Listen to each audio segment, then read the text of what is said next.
I want to start by telling you that nothing about that Thursday felt different. The elevator still smelled like burnt almond coffee and cold metal. The 38th floor still hummed with the particular silence of people who were too afraid to speak above a whisper before 9 in the morning. And Mario Fitch, the man who ran Fitch Holdings like a general, running a siege, still walked through the glass doors at exactly 8002 with his coat still on his jaw still set, and his eyes still fixed somewhere past the heads of everyone who tried to greet him. I had worked under him for 14 months by then. Not directly under him. I wasn't important enough for that, but close enough to feel the weather change whenever he passed. I managed scheduling for the design department, which meant I spent most of my day translating Mario Fitch's moods into calendar invites. A bad morning meant I padded every meeting with an extra 10 minutes of buffer. A good morning, which happened maybe once a month, meant people actually looked forward to the noon briefing instead of treating it like a funeral procession. That Thursday wasn't supposed to be either. It was supposed to be ordinary in the way that most of my life at Fitch Holdings was ordinary, quietly stressful, quietly invisible, the kind of day you forget the moment it ends. I remember I was standing by the little kitchenette on our floor, waiting for the coffee machine to finish its slow, dying gurgle when I heard the murmur ripple down the hallway. It moved the way gossip always moved in that building, fast and breathless, passed from cubicle to cubicle like a held breath finally released. "He's doing the coffee run." I actually laughed out loud, which earned me a strange look from one of the junior designers, a woman named Priya who startled so badly she nearly dropped her tablet. "Sorry," I said. "It's just, that can't be real." "I'm telling you," she whispered, glancing toward the elevators like Mario Fitch himself might materialize out of thin air to fire her for spreading rumors. Deb in finance saw him leave the building 10 minutes ago. No security detail, no assistant. He just walked out. I want to explain, for anyone who hasn't had the displeasure or the privilege of working for a man like Mario Fitch, exactly how absurd this was. Mario Fitch did not leave the building during work hours, unless it was for a board meeting, a court appearance. Or, on one legendary occasion 2 years before I started, to personally fire a vendor in person because he didn't trust anyone else to deliver the news with sufficient severity. He had 3 assistants whose entire job, as far as I could tell, revolved around making sure he never had to do anything as mundane as buy his own coffee. He had a standing order with the cafe on the ground floor that arrived at his desk at 7,045 every morning like clockwork black, no sugar scalding hot. Because apparently, he liked his coffee the way he liked his quarterly earnings calls, uncompromising. So when I heard that he had walked out of the building, alone, with no apparent purpose, the only reasonable conclusion was that something had gone catastrophically wrong. I started running through scenarios in my head: a family emergency, a hostile takeover, the collapse of some deal he'd spent the last 6 months white-knuckling into existence. I went back to my desk and tried to focus on the spreadsheet in front of me, but I kept glancing at the clock, the way you do when you're waiting for news you're not sure you want. 20 minutes later, the elevator doors opened and the entire floor seemed to inhale at once. Mario Fitch walked out holding 2 cups of coffee, not 1, 2. He had his coat slung over one arm, his tie slightly loosened in a way I had genuinely never seen before. I didn't think the man owned a loosened tie. I thought he was born already buttoned to the throat, and in his hands, held with the kind of careful concentration usually reserved for handling explosives, were 2 paper cups from the place on the corner that none of us could afford to visit more than once a week. He didn't look at anyone. He walked straight through the bullpen, past Priya, past the row of cubicles where half the design team had suddenly developed an intense interest in their monitors, and he stopped at my desk. I want to be clear that I had no reason to expect this. I was not important. I scheduled meetings and fielded the occasional irritated phone call from department heads who didn't understand why their preferred time slot had been taken by someone with more seniority. I had spoken to Mario Fitch directly maybe a dozen times in 14 months, and every single one of those conversations had been some version of him telling me, in clipped sentences, exactly what he needed and when. He set one of the cups down on my desk. "You take it black," he said, not a question. I stared at the cup like it might be a trick. Yes. How did you? "You order from the same place every morning. I've seen the receipts." He said this the way other people might say, "The sky is blue," like it was simply a fact he had absorbed without effort, without particular interest, the way he absorbed quarterly reports and market projections. "You've been here since 7. There's a stain on your sleeve from where you spilled something trying to fix the Patel account scheduling conflict at 6:40. You missed breakfast." I looked down at my sleeve. There was, in fact, a faint coffee stain near my wrist from an entirely different, much worse cup of coffee I'd made myself in our kitchenette an hour earlier. "I didn't ask you to do this," I said, because I genuinely didn't know what else to say. And because some self-destructive part of my brain apparently believed that the correct response to a billionaire CEO bringing you coffee was to interrogate his motives. Something flickered across his face. It wasn't quite a smile. Mario Fitch did not smile, not in any way I had witnessed in 14 months of employment. But something in the set of his jaw loosened, just slightly, the way ice loosens right before it cracks. "I'm aware," he said. "Drink it before it gets cold." And then he turned and walked into his office and closed the door, and the entire floor exhaled in a single collective breath, and Priya turned to me with an expression like she had just witnessed a religious miracle. I looked down at the cup. My name was written on it in someone else's handwriting. The barista's, presumably, since Mario Fitch did not strike me as a man who would personally write a name on a cup. But the order itself, the size, the precise modifier of black no sugar was exactly right. I didn't drink it right away. I sat there for a long moment, just looking at it, feeling something strange and unfamiliar settle in my chest, something that felt dangerously close to hope, which was a feeling I had specifically trained myself out of having about Mario Fitch a long time ago. You have to understand what he was to all of us. Not a person, exactly. A weather system. A force you planned around, prepared for, survived. He was brilliant in the way that made people afraid of him. The kind of brilliant that left no room for softness, because softness, in his mind, was inefficiency, and inefficiency was the one thing he could not tolerate. He had built Fitch Holdings out of nothing after his father's company collapsed under a scandal that none of us were allowed to mention by name in the building, and he had built it the way you build a fortress.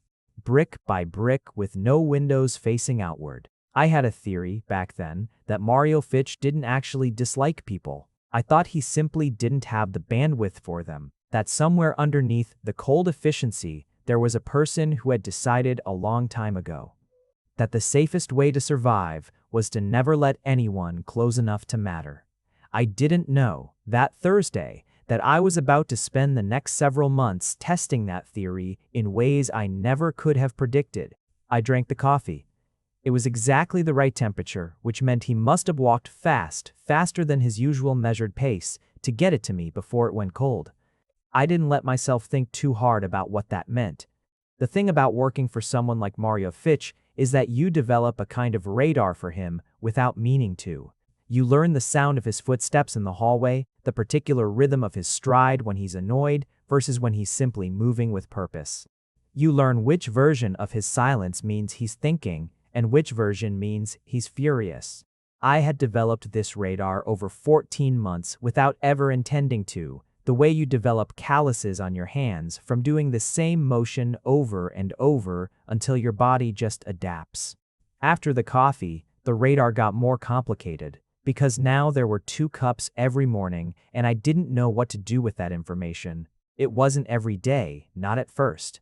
Some mornings, the coffee came the old way, delivered by an assistant, sitting on his desk before he arrived.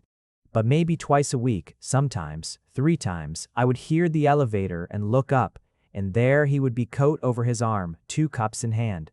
And he would set one down on my desk without a word and disappear into his office. I started noticing things about him that I hadn't let myself notice before. The way his hands, despite the rest of him being so contained, so deliberate, were always slightly restless. tapping against his thigh when he was thinking, turning a pen over and over during meetings he found boring. The way he read every document twice before signing it, once for content and once, I realized eventually, for the cadence of the language, like he was listening for something hidden in the phrasing, the way he never once raised his voice, not even when he was angry. Because he had learned somewhere along the way that volume was a tool for people who hadn't yet learned how to make silence do the same work. I noticed the way he looked at me sometimes when he thought I wasn't paying attention. Not often, but often enough that I started to wonder if I was imagining it, and often enough that I knew, somewhere in the honest part of myself I tried not to listen to, that I wasn't. My name is Max Ford, by the way. I realize I haven't said that yet, which is strange, because it's my own story and I should probably introduce myself properly before getting this far into it. I was 26 that year, 3 years out of college, still paying off loans that made me wince every time I checked my banking app, working a job that paid well enough to keep me afloat, but not well enough to feel secure. I had moved to the city alone, knew almost no one when I started at Fitch Holdings, and had built my entire sense of competence around being good at my job, because it was the one part of my life I felt like I had any control over. I tell you this because I want you to understand that I was not the kind of person who fell for his boss. I had rules about that. I had watched enough of my friends get burned by exactly that kind of situation to know better. Power imbalances were not romantic to me, they were liabilities, the kind of thing that ended careers and broke hearts in equally devastating proportions. And yet, there is a particular kind of attention that some people give you that feels different from ordinary attention. Attention that seems to actually see you instead of simply registering your presence, and once you felt it, it's very hard to convince yourself you didn't.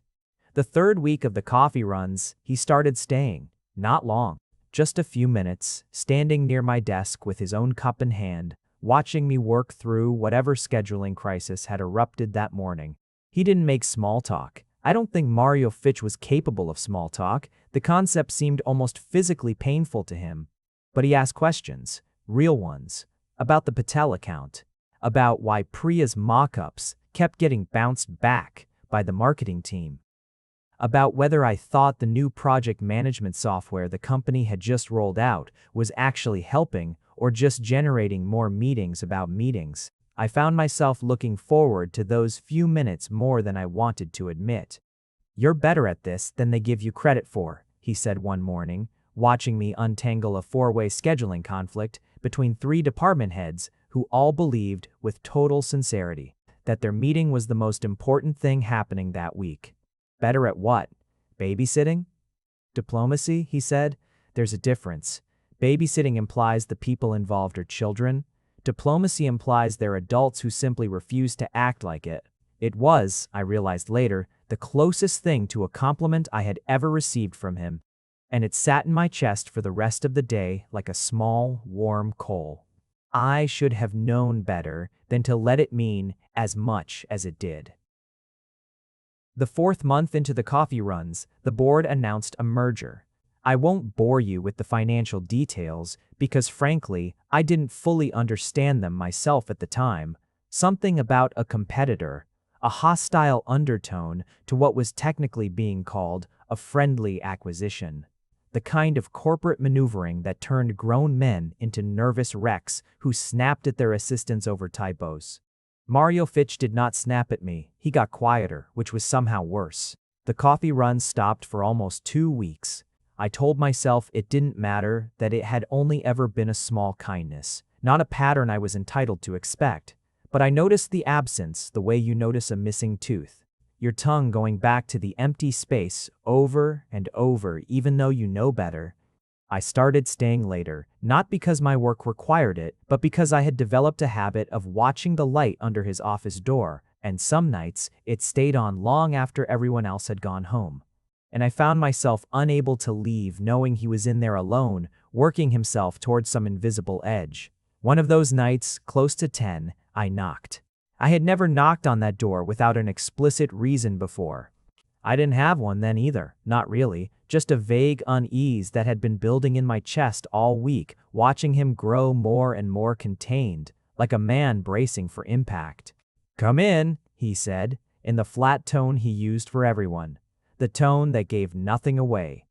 I opened the door and found him exactly where I expected. At his desk, jacket discarded over the back of his chair, sleeves rolled up, surrounded by the kind of paperwork that made my own eyes glaze over just looking at it. He looked up, and something in his expression shifted when he saw it was me, some careful mask sliding very slightly out of place.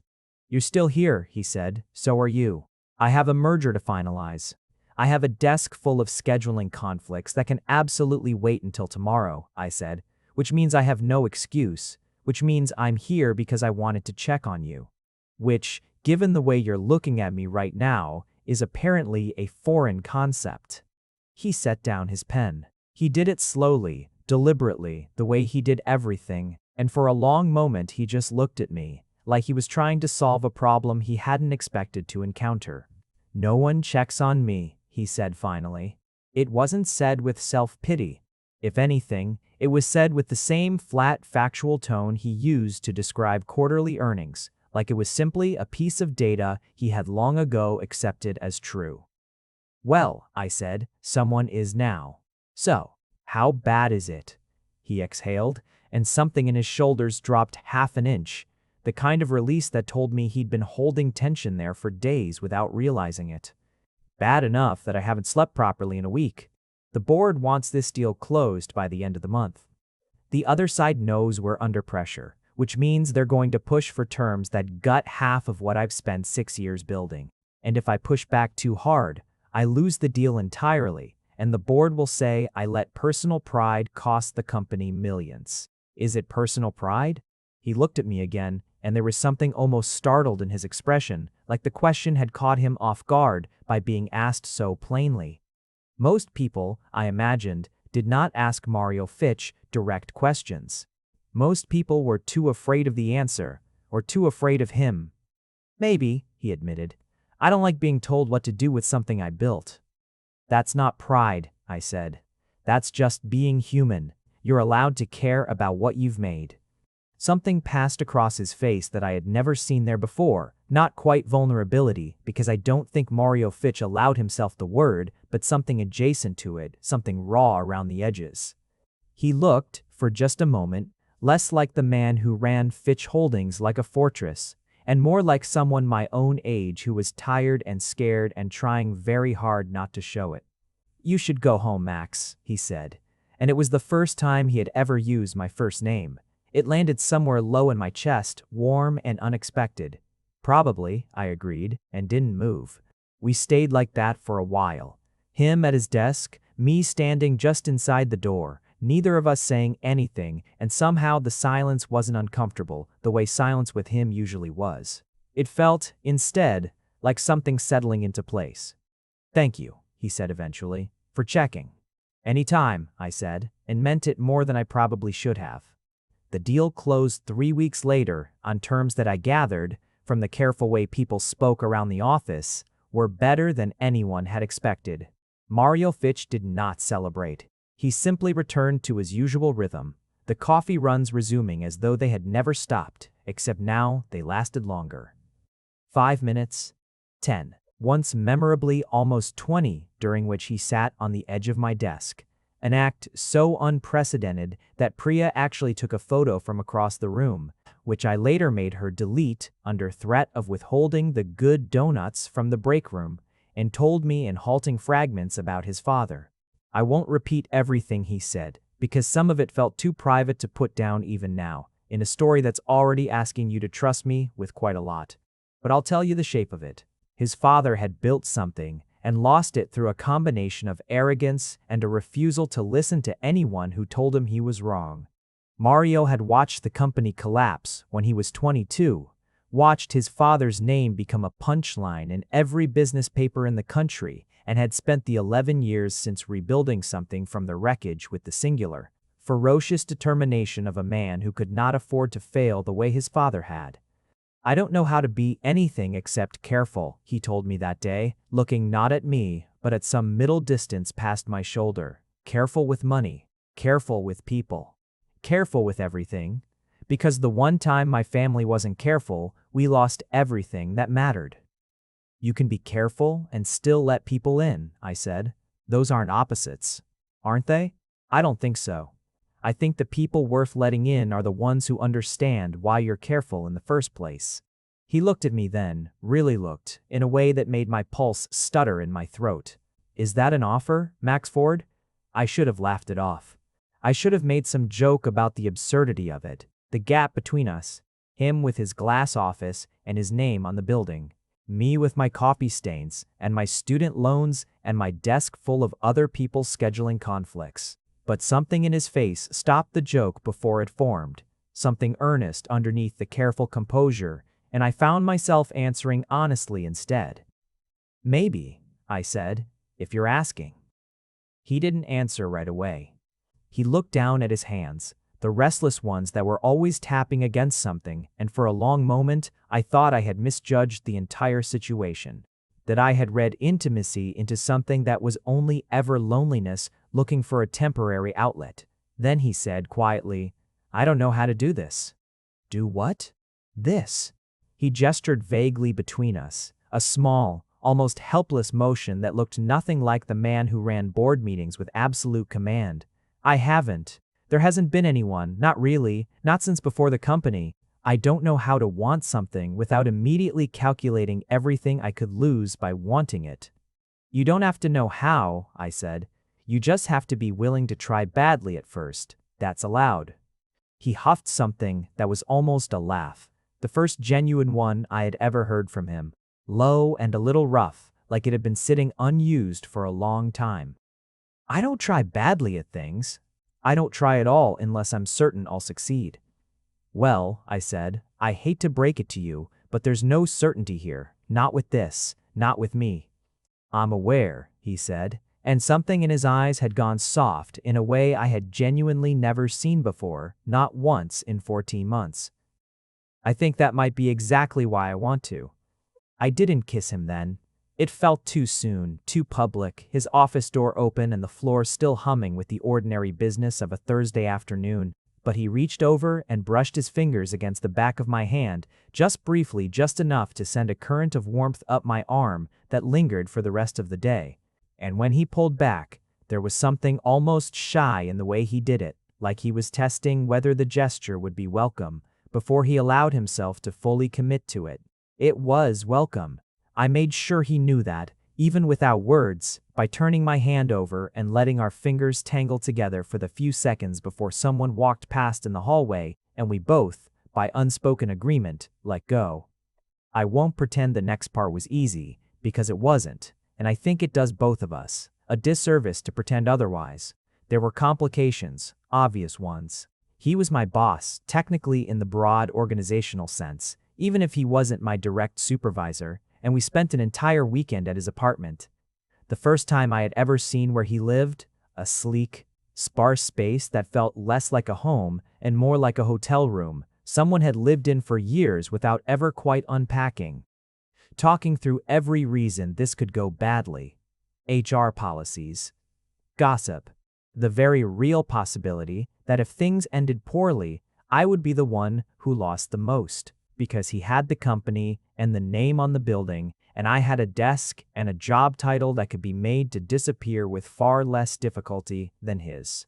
I won't let that happen, he said, sitting across from me on a couch that looked expensive and felt, when I finally sat on it, surprisingly worn in. Like it was the one piece of furniture in the apartment he actually used. Whatever happens between us, I won't let it cost you your career. You can't actually promise that, I said. Not really. Things end badly sometimes, even when no one means for them to. I know. He was quiet for a moment, turning his glass of water in slow circles on the coffee table, leaving rings of condensation he didn't seem to notice or care about. I can't promise it won't end badly. I can promise that if it does, I'll be the one who takes the professional consequences, not you. I'll transfer you to a different division. Give you a recommendation that opens any door you want, whatever it takes. You won't lose anything because of me. I refuse to let that be a possibility. It was such a strange thing. Hearing a man who built his entire identity around control and careful calculation offer to absorb all the risk of something so uncertain, so unguaranteed. I think that was the moment I really fell for him. Not the coffee, not the late nights, not even the soft, unpracticed way he'd asked if it was an offer. It was this. The fact that underneath all that armor, his first instinct when faced with something that could hurt me was to put himself between me and the damage. "You're not what I thought you were," I told him. "What did you think I was?" "A weather system. Something you survive, not something you."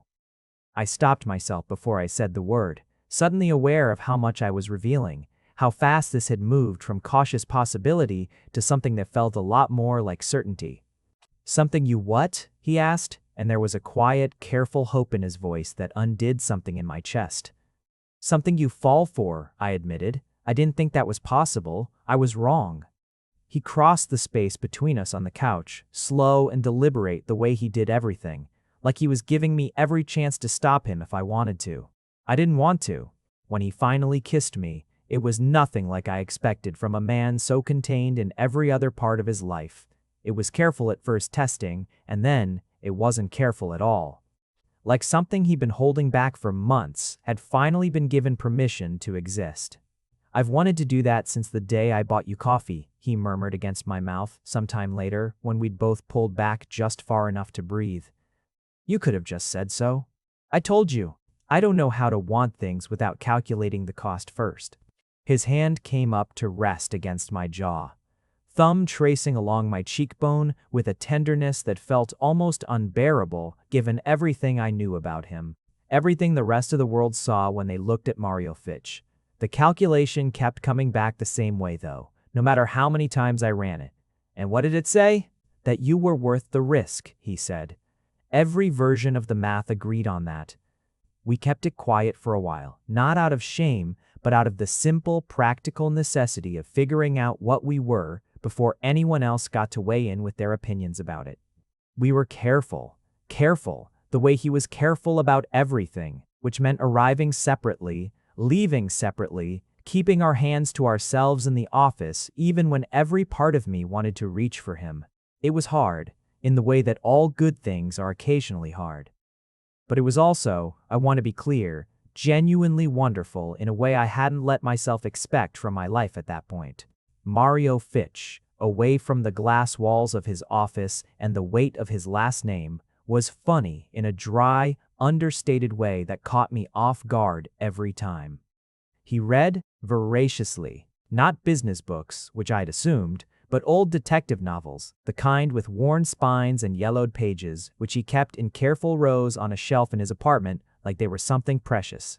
He cooked, badly but with real enthusiasm, and the first time he tried to make me dinner, he set off the smoke alarm twice and then ordered takeout with the same grim determination he brought to closing a difficult deal. He texted me during the day in a way that felt almost shy little observations that had nothing to do with work. A stray thought about a book he was reading, a complaint about the weather, once just a single photo of a dog he'd seen on his walk to the office with no caption at all, like he didn't quite know what to say, but wanted me to know he was thinking of me anyway. I started to understand, slowly, the shape of the loneliness he'd been living inside for years. Not the dramatic kind, not tragedy in the way you'd expect from someone who'd lost everything once and rebuilt it through sheer force of will, but the quieter kind, the loneliness of being surrounded by people who needed something from you and never simply wanted to be near you. He had employees who feared him, board members who respected him, and almost no one, as far as I could tell, who actually knew him. I wanted to be the person who knew him. I told him that, one night, lying in the dark of his apartment with his arm heavy and warm across my waist. "You already are," he said, voice rough with the particular honesty that only seemed to surface in him after midnight when the careful walls came down enough to let something truer through. "You're the only one who is." It couldn't stay quiet forever, of course. Nothing at Fitch Holdings ever did. Priya figured it out first. She had an almost supernatural talent for reading rooms. And apparently the particular way Mario Fitch looked at me across the floor on a Tuesday morning was enough evidence for her to corner me in the break room and demand the whole story with the kind of gleeful insistence that made it impossible to lie to her. "I knew it," she said, practically vibrating with the validation of having been right.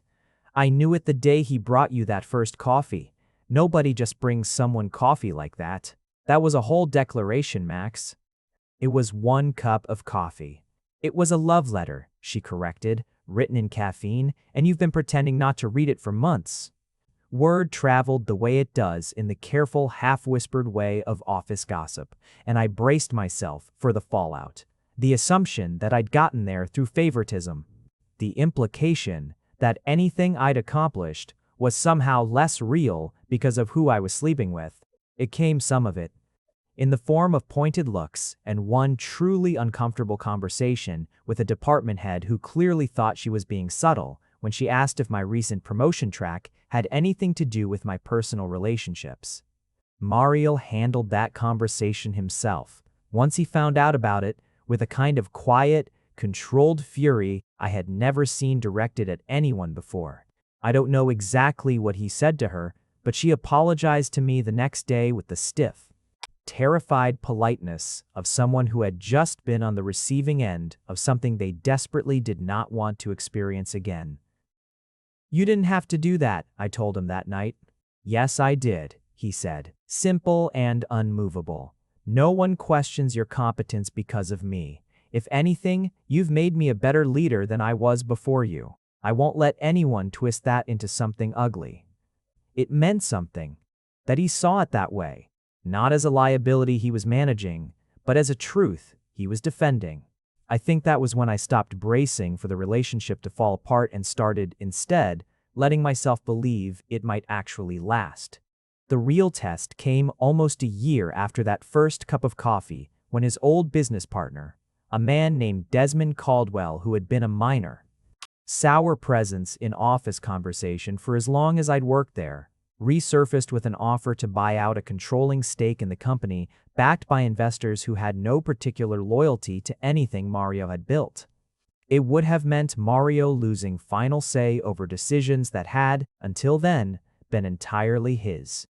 Desmond was smooth in the particular way that men who'd never had to work very hard for anything tend to be smooth, and he made a point, during one excruciating dinner, that I was invited to as Mario's partner and immediately regretted attending, of needling at every insecurity Mario had ever confided in me in private. "You've gotten soft, Mario," Desmond said, swirling wine he hadn't paid for in a glass he probably hadn't earned. "Bringing your boyfriend to business dinners, letting personal feelings cloud strategic decisions. Your father made the same mistake, you know. Got attached to things he should have treated as assets." I watched something flicker across Mario's face. Not anger, not exactly, but something colder and more controlled. The particular stillness he got right before he dismantled someone in a meeting. "My father's mistake," Mario said, voice even, "wasn't getting attached. It was refusing to listen to anyone who challenged him, surrounding himself with people who told him what he wanted to hear instead of the truth. I've built my entire company specifically to avoid that pattern. Max isn't a liability to my judgment, Desmond. He's the reason my judgment has gotten sharper. You'd know that if you ever bothered to actually understand the people around you, instead of just calculating what they're worth to you." Desmond's offer fell apart within the month, undercut by a counteroffer Mario had been quietly assembling for weeks. The kind of move that required absolute trust in the people executing it alongside him. I found out much later that he'd asked for my read on 2 of the junior board members during the negotiation, because he trusted my read on people more than his own instincts about who could be trusted in a room. "You could have just looked at their track records," I told him when he admitted it.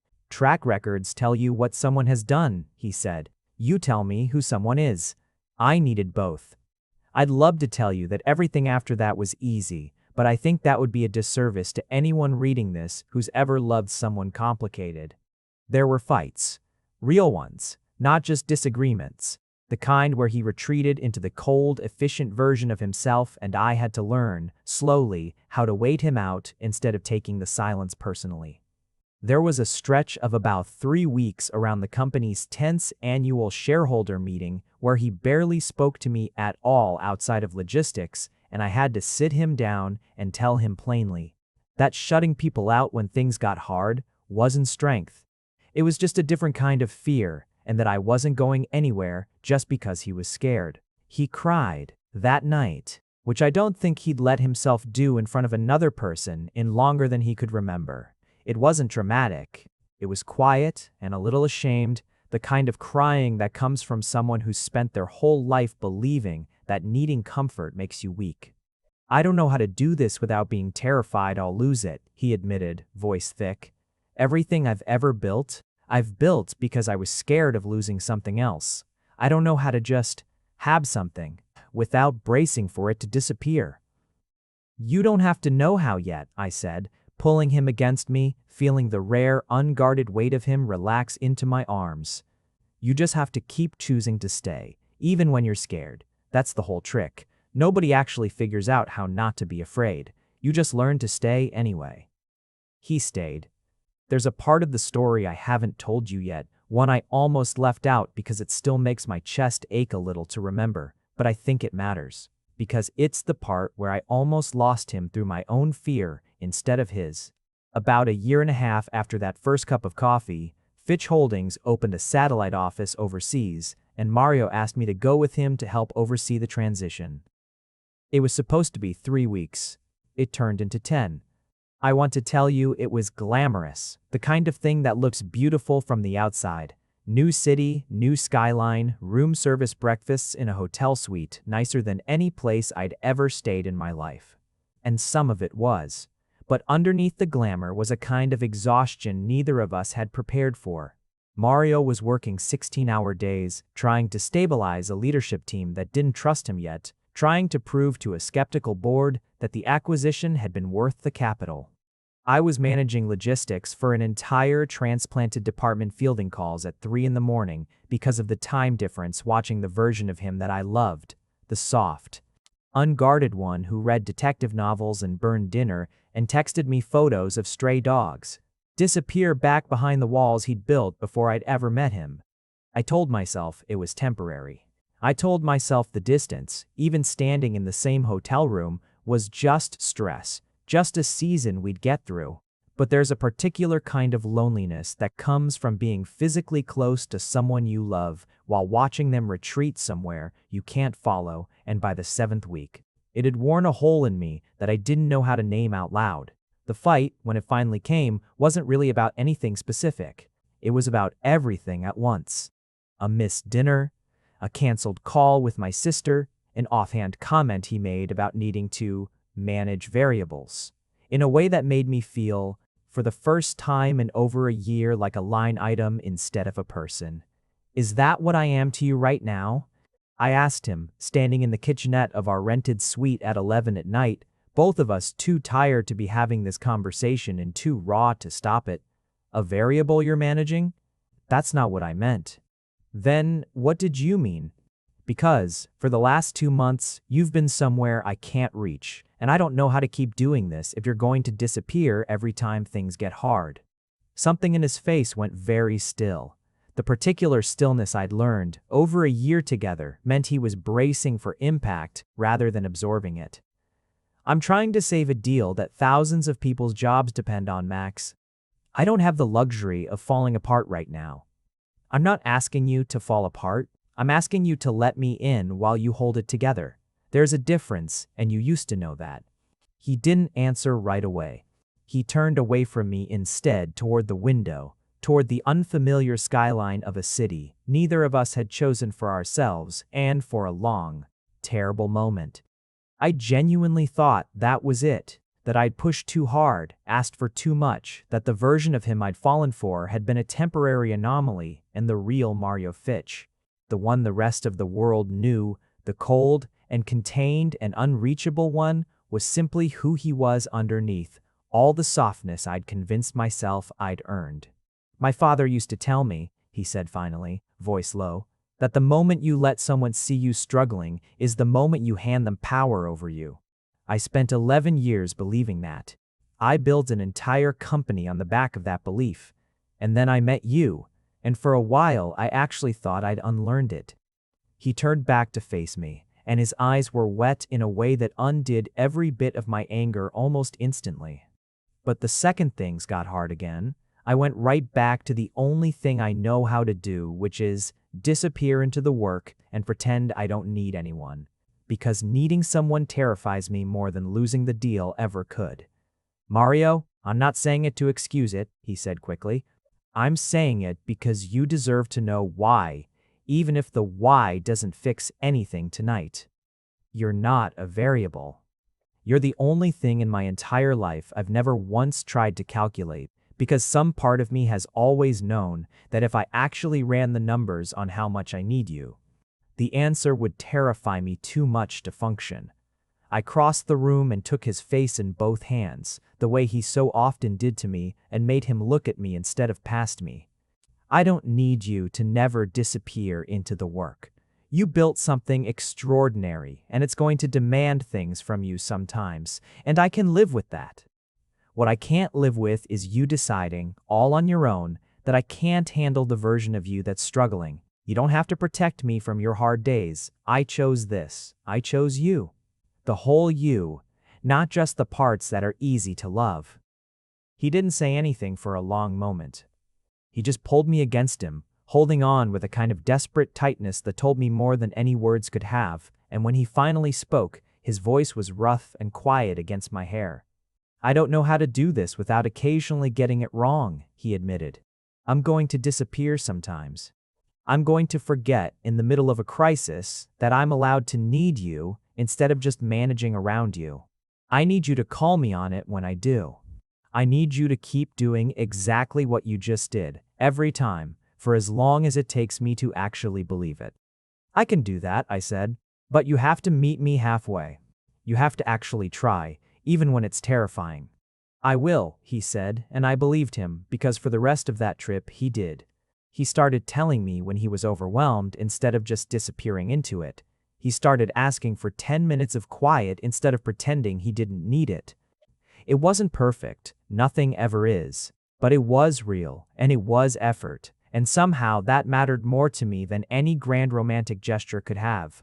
We came home from that trip different than we'd left, in a way I think both of us needed. Closer, in the way that only survives honest conflict instead of avoiding it. I learned that loving someone like Mario Fitch didn't mean loving a fortress that had finally, miraculously, opened its gates for me. It meant loving a person who would sometimes, under pressure, retreat back behind walls out of old habit, and choosing, again and again, to knock until he remembered he didn't have to keep me out anymore.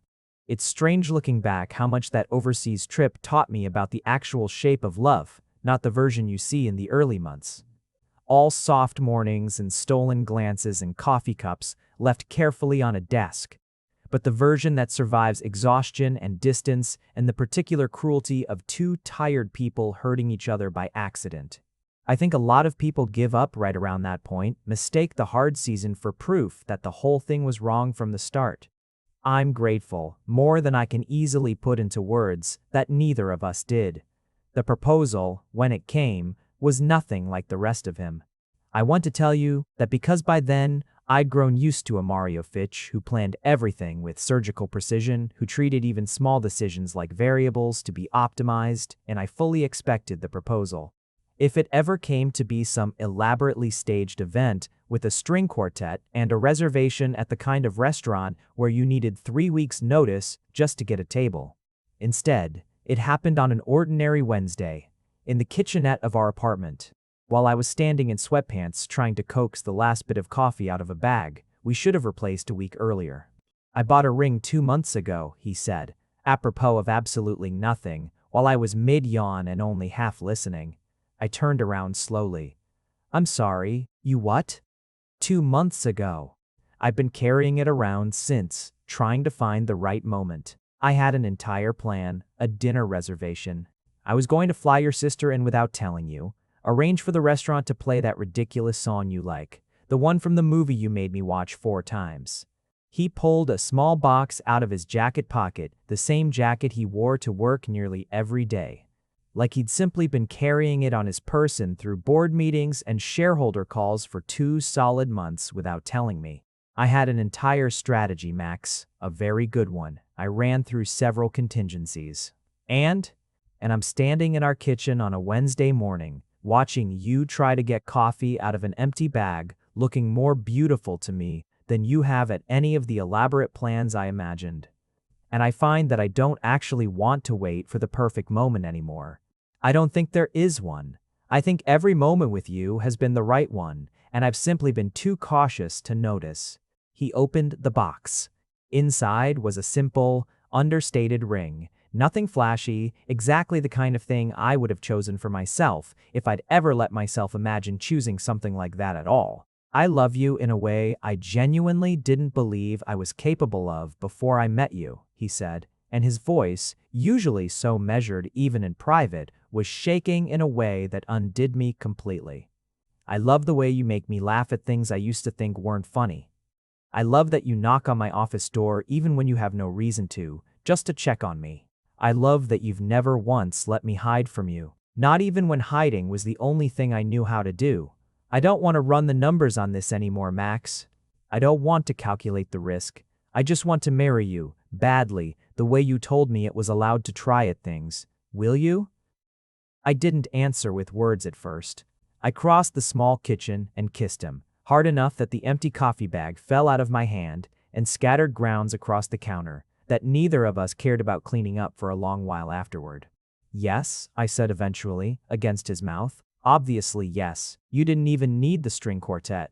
I'm aware, he said, and there was real laughter in it, unguarded and easy in a way that still occasionally caught me off guard, even after everything. Though for the record, I did keep the dinner reservation. I'm not entirely willing to let go of a good plan. We went to the dinner that night anyway, and your sister did in fact fly in without my knowing, and the restaurant did play the ridiculous song. And I cried through most of the meal in a way that embarrassed exactly no one, because Mario cried right along with me. Both of us. A mess of happiness in the middle of a restaurant that had absolutely no idea who he was outside of that small, quiet, undeniably human moment. We got married 2 years later, in a small ceremony that Mario insisted on keeping intimate. No board members, no press, no one whose presence felt obligatory instead of wanted. Priya cried through the entire thing, loudly, in a way that made even Mario laugh despite himself. He wore a suit that wasn't his usual armor of dark, severe tailoring, something softer, with a tie he'd chosen specifically because I'd once mentioned, in passing, months earlier, that I liked the color. He remembered. He always remembered the small things, once he let himself believe they mattered. At the small reception afterward, he stood up to give a toast, and I watched the whole room go quiet the way it always did when Mario Fitch had something to say, except this time the quiet wasn't fear. It was anticipation, the genuine kind from people who actually wanted to hear what he had to say. I'm not good at speeches, he started, which made several people laugh, because everyone in that room had sat through enough of his quarterly addresses to know exactly how untrue that was. I'm good at strategy, at calculating risk, at building things that last through careful, deliberate effort. I spent most of my life believing that was the only way to build anything worthwhile, through control, through certainty, through never letting anything matter enough to actually hurt if I lost it. He looked at me then, and something in his face had none of the careful armor I'd first met 14 months into. Knowing him, none of the contained. Distant authority that had defined him to everyone on that 38th floor for years. Max taught me that the things actually worth building are the ones you can't fully control, that love isn't a risk you calculate and minimize. It's a risk you choose every day on purpose, because the alternative, a life carefully insulated against ever losing anything, isn't actually a life at all. It's just survival. He raised his glass, hands steady despite the rawness in his voice. I spent years thinking I had to be untouchable to be strong. Max showed me that the strongest thing I've ever done is let someone in. So, to the best decision I never planned for. To coffee runs and second chances and learning. very late and very thoroughly. How to stop being so careful with the things that actually matter. I don't remember exactly what I said back, only that it made him laugh and then made him cry, quietly, the good kind of crying, the kind that comes from finally believing something true. People ask me sometimes, the few who know the whole story, what it was that actually changed things between us, what turned a cold, distant CEO into someone capable of an entire wedding toast about risk and love and letting people in. I always tell them the same thing. It was never really about the coffee. It was about the fact that for the first time in years, he chose on purpose to do something small and unnecessary for someone else. Not because it was efficient or strategic or expected of him, but simply because he wanted to. That single choice cracked something open in him that had been sealed shut for a very long time, and once it was open, he never quite managed to close it again. He still does the coffee run, by the way. Not every day. There are still mornings when the company needs him too urgently for him to slip away unnoticed, but often enough that the ritual has become its own quiet tradition. 2 cups. Mine black, his with too much sugar for a man who claims to value precision in everything else.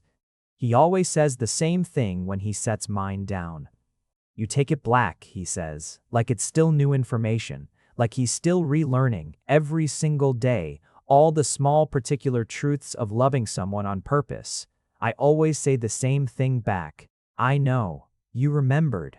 He always smiles at that, the real one. The one that took 14 months and one impulsive coffee run to coax out of him for the first time, the one that all these years later still feels like the rarest and most valuable thing he's ever given me. I remember everything about you, he says. It was never hard, I just had to let myself. And then he kisses my forehead quick and unguarded right there in the middle of the office, where anyone could see because somewhere along the way being seen stopped feeling like a risk to him and started feeling instead like the whole entire point. If you made it to the end, you're my kind of person. Leave a subscribe, comment down your favorite part of the story, and if you want early access to videos, exclusive content, or just want to support the channel, hit that join button right below the video. Even one member genuinely means the world to me. See you in the next one.